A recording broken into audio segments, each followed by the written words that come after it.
Here we will see creating global temporary table in SQL Server. Global temporary table has exactly the same structure as a temporary table. They are created in tempdb folder. The big difference between global temporary table and regular temporary table is global temporary table can be created in any session and they can be accessed in any other session as well. Additionally, we can create them outside the scope of the stored procedure and can access them inside the stored procedure. We can create and drop them in any session. A global temporary table is created using create table statement with the table name prefixed with double hash sign. General syntax is create table name with two hash signs and different fields that we are going to add in the table. That is field 1 with data type, field 2 with data type. For example, create table temporary table with fields product name of type varchar, list price of type decimal. This statement will create a temporary table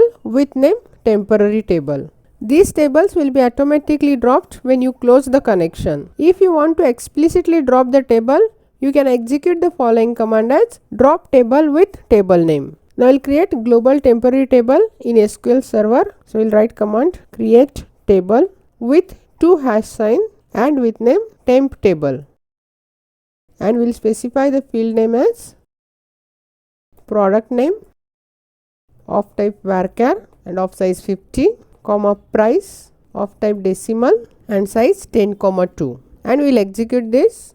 It will give the message commands completed successfully. That is, temporary table is created. To check it, we will open database, under this system database and under this tempdb. Then we refresh this.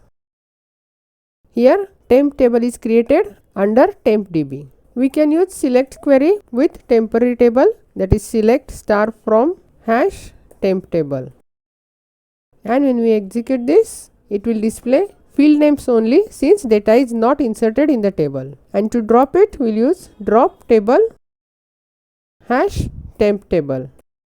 And when we execute this, it will give command completed successfully. To check it, refresh this temporary table. Here temp table is removed from the temporary table.